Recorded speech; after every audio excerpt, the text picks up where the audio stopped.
Thank you. మీ అందరికీ నమస్కారం. ఈ సినిమా ఫస్ట్ ఒప్పుకునేప్పుడు కథ విన్నప్పుడు నేను చాలా కథలు విన్నాను. నాట్ హీరోగా మాత్రం కాకుండా ఏమైనా క్యారెక్టర్ రోల్స్ కూడా చెయ్యాలి అని అనుకున్నాను. వచ్చే వాళ్ళ దగ్గర అందరిని అడుగుతూ ఉన్నాను. నాకు సరియైన సబ్జెక్ట్ రాలేదు.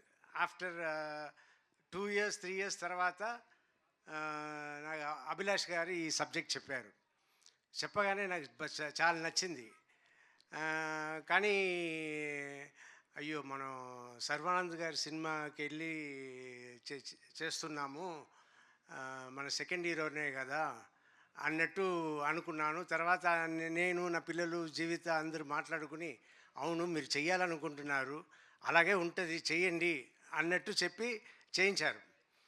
చేయించిన తర్వాత నిన్న మొన్న నేను థియేటర్కి సినిమాకి వెళ్ళినప్పుడు అప్పుడు సార్ ఎప్పుడు సార్ మీ సినిమానే కనపడలేదు, ఎప్పుడో వస్తుంది సార్ అంటే, నెక్స్ట్ బైకర్ వస్తుంది చూడండి నా సినిమా బైకర్ అనగానే, సార్ సర్వానంద్ గారు ఫిల్మ్ కదా సార్ అన్నారు.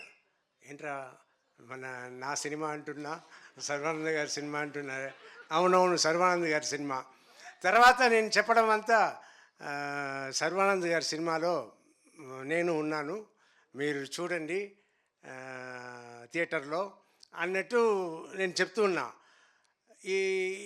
ఇది కొత్తగా ఉన్నా కూడా ఇప్పుడు దిల్ రాజు గారు, బన్నీ వాసు గారు వీళ్ళందరూ మాట్లాడడం చూస్తే నాకు చాలా సంతోషంగా ఉంది. ఒక పక్క అయ్యో సెకండ్ లెవెల్కి వెళ్ళిపోయామే అన్నట్టు అనిపిస్తుంది. కానీ మా అమ్మాయిలు ఒకటే అన్నారు, డాడీ అదంతా ఇంతకు ముందు డాడీ, ఇప్పుడంతా లేదు, అందరూ ఒకటే, సో మీరు సెకండ్ లెవెల్ థర్డ్ లెవెల్తో అనుకోవద్దు అని నా పిల్లలు అన్నారు. సో ఇప్పుడు నేను అడ్జస్ట్ అయిపోయాను. సో నేను మీ అందరికీ రిక్వెస్ట్ చేసేది ఏంటంటే, ఎక్కువ సినిమాలు నన్ను పెట్టుకోండి, మంచి క్యారెక్టర్ తీసుకురండి, I want to do. And Sarva గారి గురించి చెప్పాలి, very sweet person, very respectable person. చాలా అందుకే నేను షూటింగ్ చేస్తున్నప్పుడు కూడా నేను హీరోలాగా వాళ్ళ ట్రీట్మెంట్ కూడా సూపర్ ట్రీట్మెంట్, యూవీ క్రియేషన్స్. నేను ఒక హీరోలాగానే వెళ్ళాను, హీరోలాగానే వచ్చాను, ఆయనను ఒక హీరోలాగానే నన్ను చూసుకున్నారు. It's great, everything is great. And waiting for the release April 3rd. Thank you.